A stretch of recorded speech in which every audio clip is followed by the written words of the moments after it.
What is going on, RotoGrinders? Welcome back to the Sports Card Grinders Show. I'm your host, Dean. Usual suspects are here, Brennan and Simon. No time for pleasantries. We'll say hello in a second. Joining us, as he does once on occasion, we're happy to have him back. It's Geoff from SCI, SportsCardInvestor. Of course, if you guys use the promo code GRINDERS, that's GRINDERS, you get 20% off your first payment there at SCI SportsCardInvestor. Geoff, happy to have you with us. And we'll be showing off some of the tools, of course, throughout the show that people would get if they would sign up on your site. Let us know about that, and welcome back. Yeah, man. What's up, guys? Happy to be back and excited that as we're filming this today, the very top story right now on Bleacher Report is all about the explosion of the basketball card market. Happens to mention Sports Card Investor and Market Movers a few times, which I was pretty excited about. But it's just more great publicity, man. I mean, there's so much. I'm sure a lot of the folks watching the show have seen so many headlines recently, whether it was that Trout card that broke the all-time record recently, or of course there was the LeBron card not too long before that.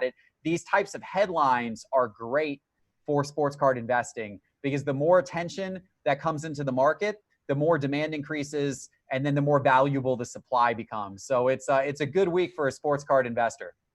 So, Geoff, that's a good segue into our first topic, and you mentioned that Mike Trout card, but we'll talk about that soon enough. And we'll talk about NFL players as well, some basketball players too, have our eye on the bubble, what's going on as far as the playoffs and how that's affecting the sports card market. But, Geoff, the first thing we want to talk about, you recently talked to Topps and Panini regarding the subject of overprinting. What did you take away from that conversation? I was watching a good bit of it before, and it was on your stream, and hopefully we'll put that in the description here at YouTube. Hey, YouTube, like and subscribe. And comment in the comment section. It's yours. Have at it. Say hello. Tell us you want to hear in future shows. Your takeaway as far as that interview, the market is hot, and what's to prevent Topps and Panini, because we've seen it before, from saying, hey, let's just pump out some more stuff and make some more dollars. Of course, on the front end, that's good. In the back end, that's probably not so great long term. What did you get from that conversation? Yeah, well, I mean, they said all the right things, right? And they said that, both of them said, like, look, some of our executives were, working in the hobby or big collectors or investors themselves back in the late 80s and early 90s, and they watched everything crash. And, what happens on the secondary market is important to us, and we want a sustainable secondary market because that keeps, everything sustainable for everyone. So they said all the right things in terms of we're very cognizant about not overprinting. Now, of course, they're in a very tough position because if you're running Topps or Panini, you realize right now you could basically print a zillion sports cards and probably sell through all of them and make a boatload of cash. So there's an extra degree of restraint that you have to put on yourself to say, well, by printing a zillion of these, it could hurt us down the road 5-10 years from now. But are you going to be judged by 5 or 10 years from now? Or are you being judged by how much money you can make this year? So it's a little bit of a tough situation to put, really to put any business executive in.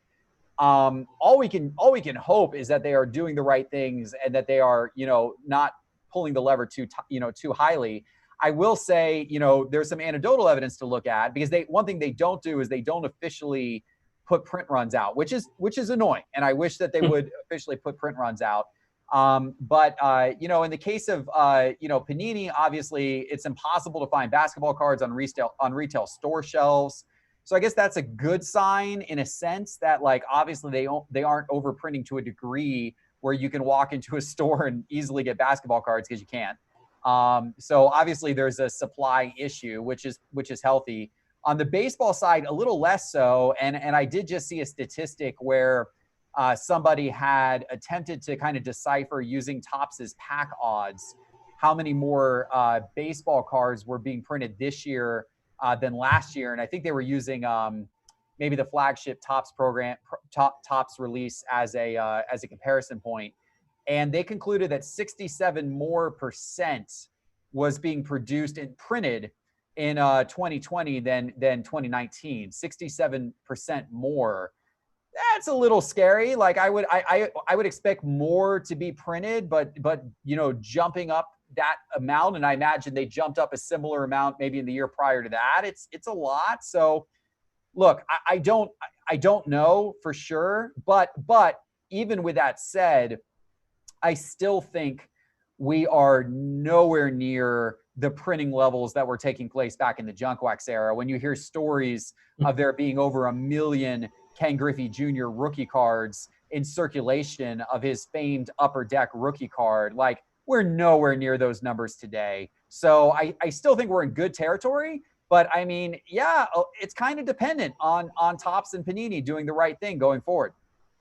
Yeah, I remember it was the documentary talking about on the sports cards back in the day. I can't remember the name of it. I'm sure you guys saw it. I'm sure you guys are aware of it. But they were talking about like the sheets. There was an entire sheet of Ken Griffey Jr. rookie cards. It wouldn't be like a mixed bag of Junior and a bunch of other dudes. It was just all Ken Griffey Jr. cards. The number one Upper Deck 1989. Simon, we were talking about this pre-show to some extent, and you're somebody back in the day, and you myself as well. The two of us, we lived through the era of like just how that market got oversaturated. And what lessons have you learned? And are you overly cautious now? Are you the right amount of cautious as far as buying and selling? I'm probably leaning more towards overly cautious. I just, after living through the 90s and experiencing that, I tend to just be a little more cautious in general when it comes to sports cards. But Geoff's definitely right about basketball cards not being able to stay on those retail shelves. And the secondary market, they're selling for at least probably about 3x right now. If you get a blaster box for $21 or so at Walmart, you can sell it generally for about 65 or so on eBay. So after fees and stuff like that, you're making a decent margin off that. But Topps, I think it's interesting that you said that they increased their printing by 67% because the retail on those Topps Chrome blasters, you can buy them for about same price, about 20, 21, $22. And generally you can flip them for about 30. So it's much less than basketball, a lot less demand, I guess, for baseball, but also might have something to do with the printing excesses. Brennan, welcome back to the show. Your thoughts on this? We were talking pre-show, another conversation we had. We were talking about, and you were talking about soccer cards, which you're excited about. You're the soccer expert here. And you're like, well, why are people even selling these? Because they're going up, 3 days later, a week later, that kind of thing. And, and I guess there's some sort of caution. Like, and again, there's lessons learned, and it's sort of a push and pull. Like, how much do you trust the market, and, how much do you trust the companies to not oversaturate? Well, where are you at on that? Yeah. So I think that approaching the hobby with caution is a very good idea, as with any sort of investing. I mean, I think just this week alone, and we're only on Tuesday, I've read an article about the housing bubble is about to burst. The stock market's about to burst. People are saying the card market's about to burst. And quite honestly, all of these things could happen at some point in the future. I think we just have to be cautious. And one way you can do that with the way cards are now that they weren't in the past, you've got several ways to bake in safety from overprinting. There's grading, which we all know about. There wasn't as much grading back then as there is now. So PSA 10s, even for a card that's overly printed, will in itself be a little bit more rare, quite a bit more rare than others. You've also got things like parallel. And I actually like what Panini's doing, because rather than meeting the increased demand by just overprinting select, optic, hoops, Prism, what they're doing is they're introducing different sets, like we've seen with Illusions coming out here recently.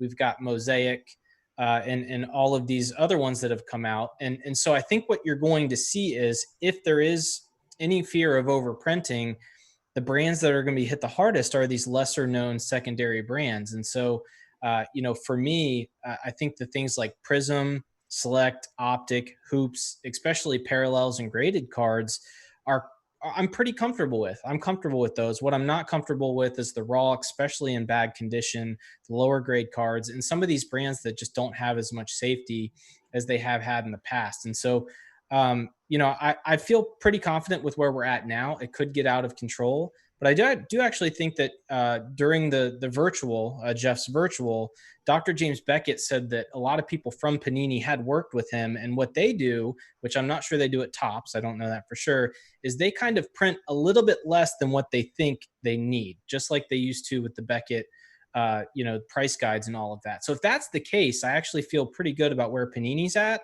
And if the bottom's going to drop out anything first, it's probably going to be these secondary brands that we're all getting hot about. As far as soccer, the conversation we had before the show, there's just not very much soccer out yet. It's still in its infancy. So, when you're seeing things double, triple, and quadruple almost overnight, If you think about it, if it's a Messi who might be the greatest player of all time and he doesn't have a lot of cards, no true rookies like LeBron, I wonder why we wouldn't hold. There's certain players that, I plan on holding for a long time because I think even through a dip, if we see one 20 years from now, I think it'll be even more and we'll be setting more records. So I'm approaching it cautiously, but I'm not hitting the warning bells yet. I think there's a lot of things now that can protect us from overprinting that we didn't have in the 90s. You have a financial background. How does that affect your thought on this? I guess it, maybe does make you overly cautious. You're aware of a lot of things and you've seen a lot of things, I'm sure. And is that a good thing or a bad thing or kind of a mixed bag? I guess it depends on how you're approaching the hobby. If you're approaching the hobby from an investment perspective, which I'm probably 70-30, I think understanding the basics and the fundamentals of like just valuing an asset and markets in general, I think is a good idea. It really is, because the more information you have and experience you have trading things like stocks or anything like that, the more confidence you have that if things go up and down, you can maintain a level head. Funny as it sounds, on the other end of a bubble, once it bursts is actually the best time to buy. That's where all the opportunity is. So I think if you go into it with the right headspace and you protect yourself, I think that you can come out, even if a bubble happens. I don't think it's the end of the industry, and I don't think it's the end of sports cards as we know it. I think that in the long run, it's really good. But if you are not, if you're, we said this on the last show, if you're investing with money that you can't lose, like it'll affect your quality of life, you've got too much in the hobby to begin with. And also, if you find yourself emotionally affected by your card going up or down on the screen and market movers or on eBay, then you might want to pull back and just get more comfortable with what you're doing. Because if you have a financial background and you're treating these like stocks, there's volatility in any market. It's magnified in the sports card market, but volatility is good. That is what allows us to make money from an investment perspective. All right, Geoff, put a bow on this topic and direct the people. Well, where can they see the conversation you had with Dr. James Beckett, the conversation you had with Thompson Panini regarding overprinting on your site? Yeah, they're all on my Sports Card Investor YouTube channel. If you go to YouTube and search Sports Card Investor, or you can go to SportsCardInvestor.com and click the video tab, and you'll see all those videos there. All right, so talk about Mike Trout. The Vegas Dave bought the card. I'm pulling the article up, and I'm sure, Geoff, you're probably more savvy in this as well. Record as far as this Mike Trout card, a Superfractor, became the highest priced sports card ever sold, $3.84 million. I believe it's a 1/1 2009 Bowman Chrome. Is that like a shocking price? Is that about right for you, Geoff? I mean, obviously, the market's been booming, and I think he bought it a couple of years ago for what, like 400,000 or so on eBay, give or take. Your thoughts on this? Of course, Mike Trout is that's like buying LeBron. That's buying gold, right? Well, in the baseball world, it is. I personally find that fact interesting because I know statistically, Mike Trout is the greatest player out there, but at the same time, the guy's never sniffed a championship. And if he were in basketball, people would say that, he doesn't have the will to win and he's never going to be, if he can't win the championship, then what are you worth? And, I don't know. So but yes, within the baseball world, people think Mike Trout is the absolute gold standard. Is it surprising? Honestly, no, I don't think it's surprising. If you look at the trajectory that sports cards have been on, that was a 10x increase over the course of 2 years from what that card sold for in 2018 to what that card sold for now. But there's plenty of other sports cards that have gone up 10x. In fact, a whole bunch of sports cards, maybe even a lot of the market has gone up 10x over the course of the last 2 years. So that type of increase, it may seem like an eye-popping number to see a card that sold for close to $4 million. But if you look at the percentage gain compared to the percentage gain of other cards, it's not that surprising. There's a whole bunch of cards that have gone up 10x over the course of the last 3 months, or the course of the last 6 months. So the fact it did it over the course of the last 2 years for such a rare card. And just to be clear, we are talking about the 1 of 1. There's only one of these of his true first Bowman card in the world.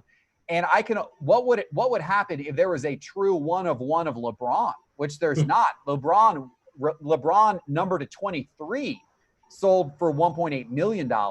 What if there was a 1 of 1 LeBron? That might be 10 million. What if there was a 1-of-1 Jordan? That might be 20 million. What if there was a 1-of-1 Mantle? That might be 50 million. So the fact that a 1-of-1 Trout went for 4 million, I actually buy it. Yeah, I mean, the 10X thing makes sense, but like, if a card goes from $4 to like, $300, like, oh, well, that's great. But, obviously that's much greater than 10X, but like the numbers that you're starting at and then 10X is pretty incredible. Jump in here, Brennan, as far as your thoughts on this. Yeah, I think, the numbers are just staggering to me just because it's so far out of my budget. You see, you think to yourself, man, if I had 4 million, would I be spending it on a card? But, I think that it, like Geoff said, it makes sense. It's a 1-of-1. I know that a Picasso painting, I think earlier this year sold for 100 million. And this kind of feels like a Picasso of the sports card world, a 1-of-1 of one of the greatest players of all time. So when you put it in perspective there, it's quite a bit more reasonable. I think what this means for the hobby is that, it's just another data point that we are headed to a new normal. And I know that term is overused nowadays, but, the 90s and now are so much different in so many ways that, wherever the market lands, it's going to be much higher than it had been in the past. And I think this is just another thing that points towards that. I also think it means things for other GOATs and I don't just mean the active GOATs like LeBron or, Messi and Ronaldo are still playing in soccer, but what does it mean for guys like Kareem or, Magic Johnson or Tiger Woods? I don't know how many cards Tiger Woods has, but, I think what it means is there is a premium on the greatest players in any sport. And, I think this is one thing that should remind us that as much as we get excited for some of these young players, there's only so many of these guys in any sport. And I think that the more of those guys you can collect and the rarer those cards, the better for the long-term profitability. And that's kind of my biggest takeaway from this. Yeah, Geoff makes an interesting point as far as he hasn't sniffed the title, but baseball was forgiving. He can't throw the ball. He can't pitch. Like, it's not his fault. His pitching staff's not very good. Blame Ohtani. He tries to pitch and not well, unfortunately, this year. Maybe next year he'll get at it. Let's move on. Geoff, we wanted to show off one of your tools there at SCI, a demo, basically a tool, and we're going to do a screen share here. Producer Devin's going to pop up the screen share. Find some cards that have potentially been punished due to some players getting knocked out of the playoffs. Zion, Booker, Triple J, Jaren Jackson Jr. What do we have as far as some players? Have you seen a dip? I would say Zion. I'm guessing. I don't know. You tell me. I feel like he's probably taking a dip because it was really disappointing as far as the, New Orleans in the bubble. Yeah, so what we're going to look at here within Market Movers, this is one of the screens that I like to look at the most. This is price movements by player. So it's looking across our entire system at every single card that is in our system, looking at how those cards have moved in price, and it's putting it all together in one list. So a lot of people will come into price movements by player, and then they'll look over the last 14 or 30 days, and they'll look at like, oh, what cards are hot? Carmelo Anthony's been hot, and Donovan Mitchell's been hot, and Damian Lillard's been hot. Yeah, understandably so. But I think what's kind of interesting is to look at the list in reverse and see what has been cold. And if we collapse the period to, let's say, the last 14 days and sort the list in reverse order, which I'm going to do now, you see some funny names on here like TJ Warren, right? And didn't we all predict, yes, by the way, didn't we all predict a couple episodes ago that if you own TJ Warren cards, now is the time to sell, coming off of one of his really hot games? He's down almost 73% over the last 14 days, right? Paul George's cards are tanking, down 32%. Michael Porter Jr.'s cards are down 39%. Now, Michael Porter Jr. has played well in the bubble, but he played so well that his cards had a crazy spike, but then all of a sudden have softened a little bit, and Denver looks like they may not make it beyond this round in the playoffs. So people are starting to sell off Michael Porter Jr. right now. DeAndre Ayton is a guy, he's down 26.6%. Well, of course, the Suns got bounced, so it's interesting to look at some of these guys. A couple that stand out to me: Ja Morant down 23%, Jackson Hayes down 18%, Jokic down 23% for the same reason, that Michael Porter Jr. is down right now, that the Denver looks like they're, maybe at the end of their run here. Westbrook's down 18% after not being able to play, and Houston looking pretty shaky. Devin Booker down 16.5%, and Joel Embiid down 16.5%. And, you know, some of these guys like Embiid, I would expect that drop to continue to grow in the days ahead, because obviously they just got eliminated. And then Zion is down 15.7%. So these are all interesting names to look at, and you can, you know, give some pretty clear stories as to why these guys might be down. Now, what I would suggest is looking at that list that I just said from a buy opportunity, because undoubtedly a player like Zion or a player like Ja or a player like Devin Booker, these are going to be big names heading into next season. And by the way, next season is not very far away. By next season, we're talking, you know, you're going to have a shortened off season this year. So we're talking, you know, not too many months till we're into next season. And all Christmas is the guess, right? Around Christmas time? Yeah. I think they're still finalizing, but yeah, it's supposed to be around that time, right? And so, you know, I personally think using, you know, sorting this list in the negative gives you some insight into where some buying opportunities may be for you right now. I'm going to ask Brennan in a second, but how about yourself? Who's your favorite amongst the ones that have taken a dip that you think are worth investing in that'll rise in the future? I mean, I just mentioned their names, but I like Zion, I like Ja, and I like Devin Booker. I like Zion and Ja in particular because next year's rookie class is really not very hyped. You know, there's a lot of uncertainty about how good next year's rookie class is going to be. So I think this year's rookies are still going to be very relevant next year. And I think that although people are down on Zion right now because of how he showed up in the bubble and, you know, maybe didn't meet world-beating expectations, or they're down on Ja because Memphis lost that 8th spot and, you know, kind of faltered in the bubble. I mean, these are guys who I think are going to be super big names when next season gets going. There's going to be tons of hype around them. There's going to be a rekindled interest in them. And their teams should also be on the upswing. I mean, the Pelicans and the Grizzlies have really good young nucleuses.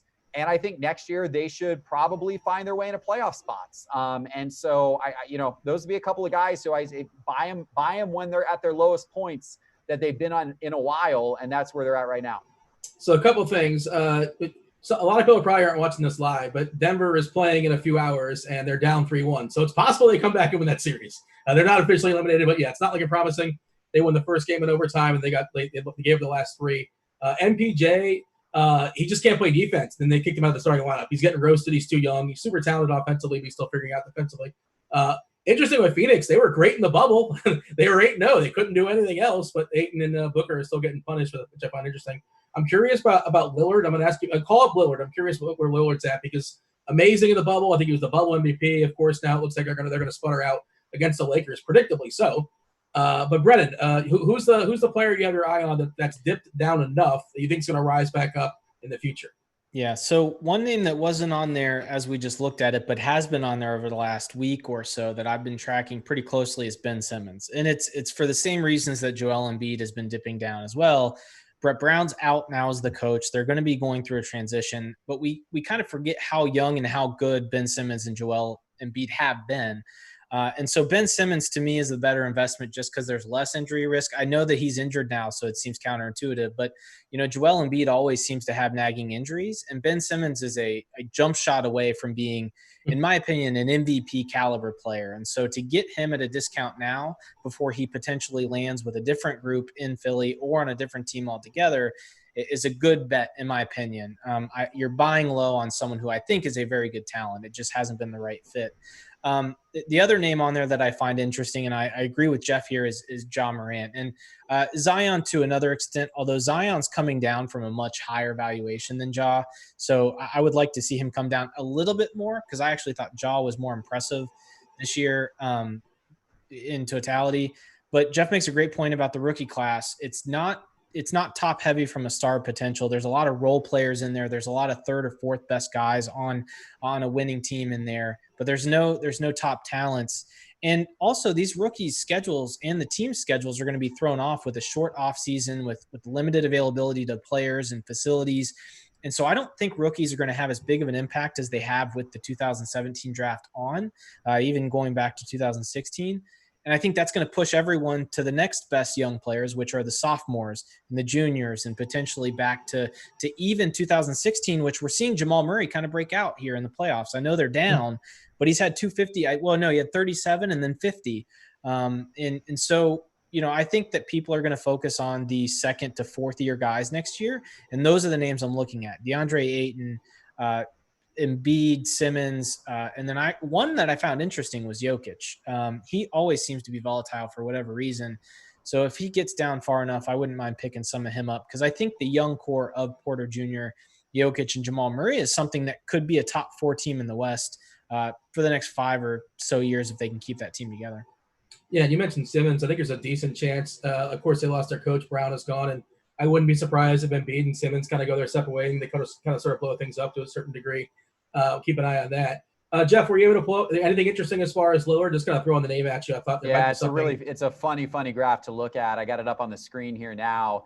Going before the bubble, bubble time. I mean, these Lillard 2012 Prism basketball PSA 10 cards were $600. They got, as we started to get back to the season resuming, these were getting up to $800, close to $1,000. Then, he was just absolutely, destroying things in the bubble, had his giant games, led Portland into the 8th spot. And this card got all the way up to $3,000. So a card that was $600, $800 before the bubble got all the way up to $3,000. And it stayed up in that range until just a couple of days ago, when all of a sudden it crashed all the way down to the most recent sale that I have here being $1,600. So again, we went from $600 to $800 up to $3,000, and now we're down to $1,600.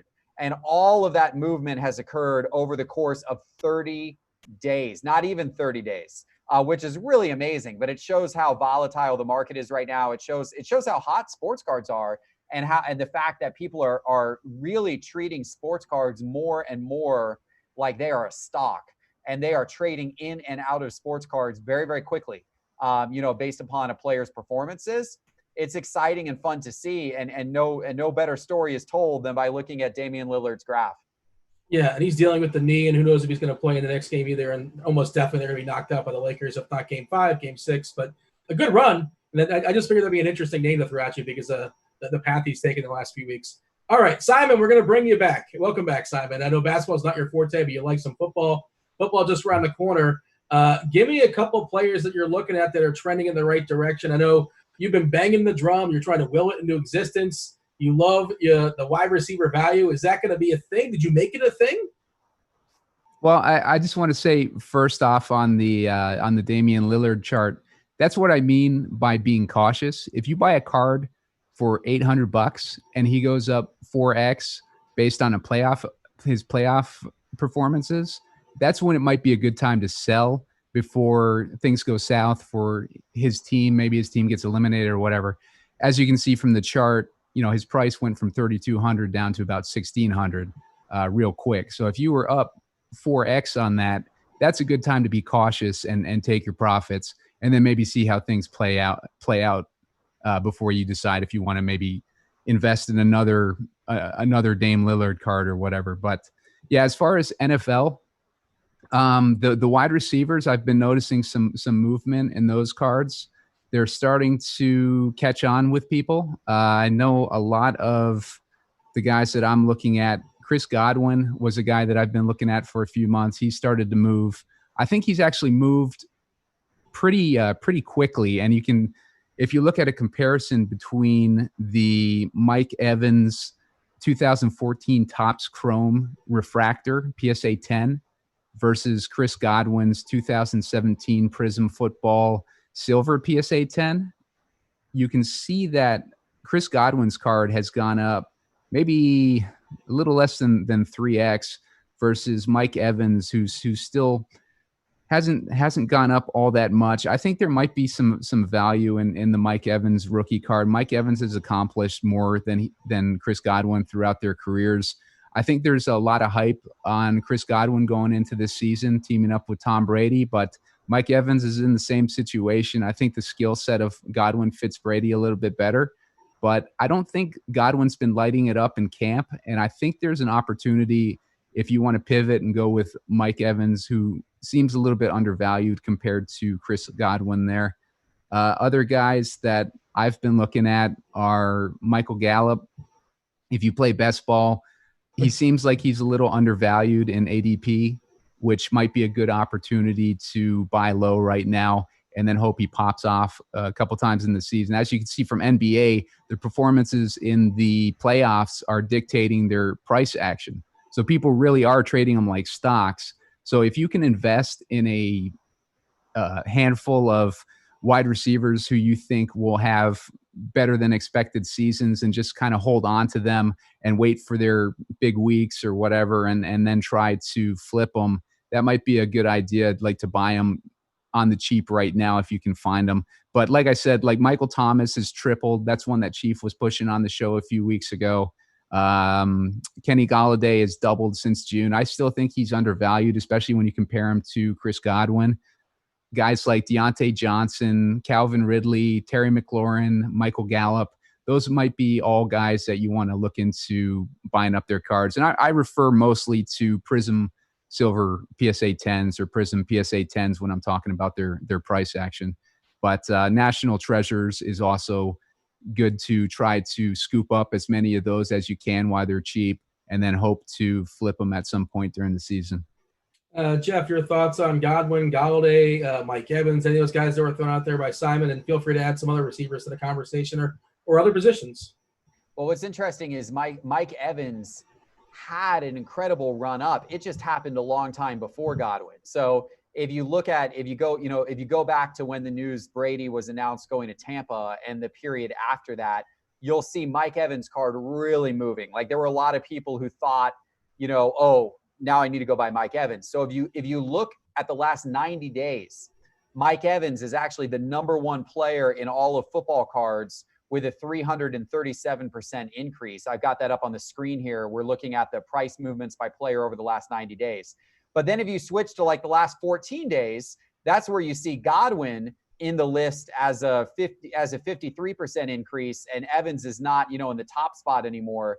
A lot of that Evans movement kind of happened earlier.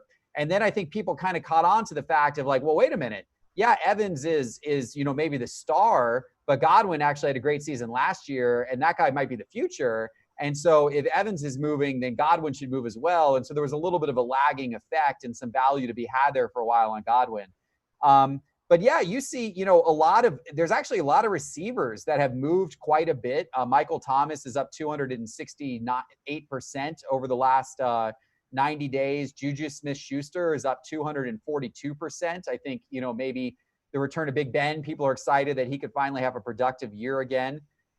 Russell Wilson finally getting some respect this offseason. I think we've talked about him on the show before, up 236%. And he was a guy who, perhaps didn't get enough respect for many years. And finally, the football hobby starting to show him a little respect.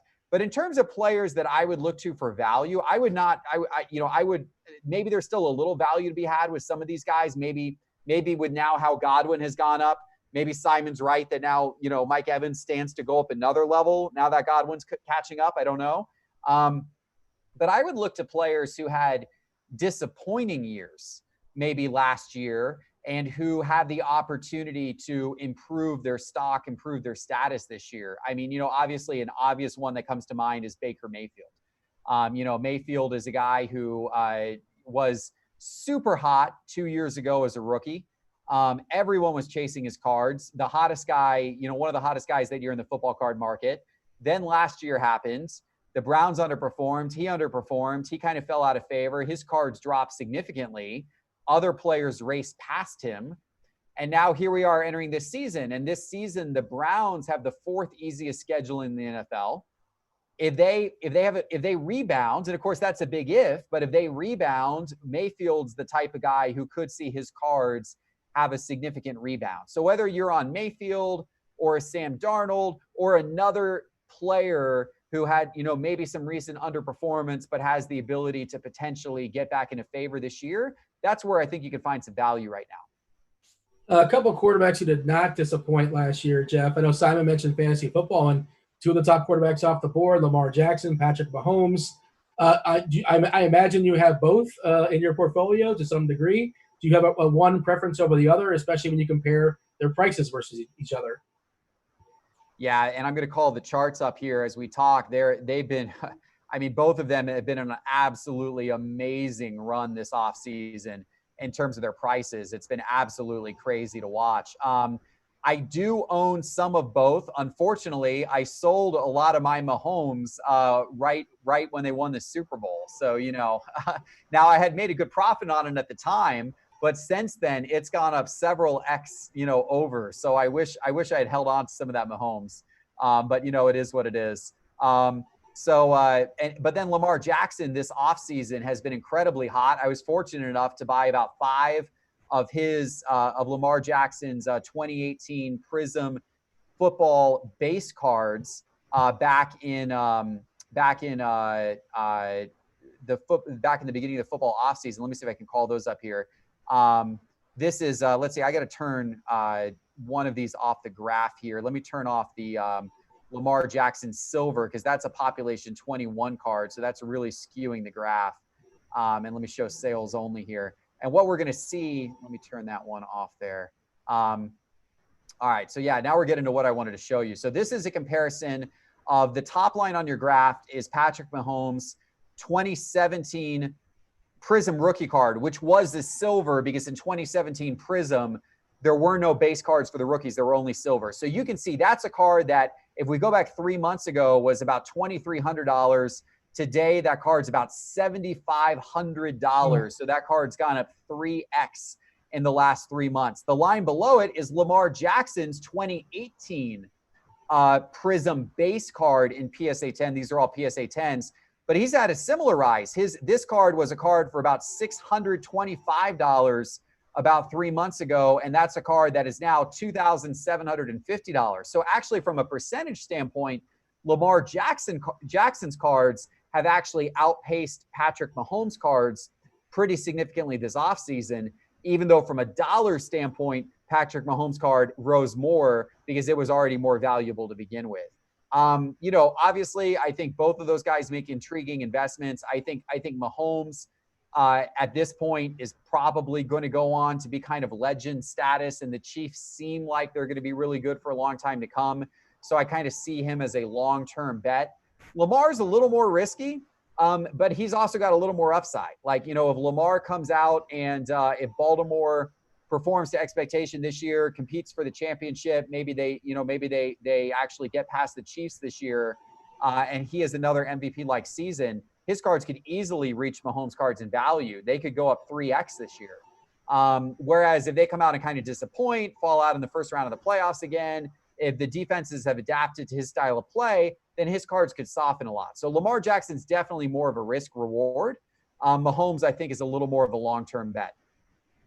Good stuff, Geoff. Got to step aside here, and we're up against the clock here, folks. We much appreciate you guys watching the show. If you want access to all the tools that we've been showing off throughout, again, you get 20% off your first payment at SportsCardInvestor.com. Use the promo code GRINDERS. That's GRINDERS. As we step aside and say goodbye, the mail day cards, if you guys have a mail day card, feel free to show it off. Devin, our fabulous producer, is going to tell you, going to throw it up on the screen if you guys threw it up there for to show off to the people. Brandon, also put out your socials. Tell the people where they can find you. Brandon, you're batting first.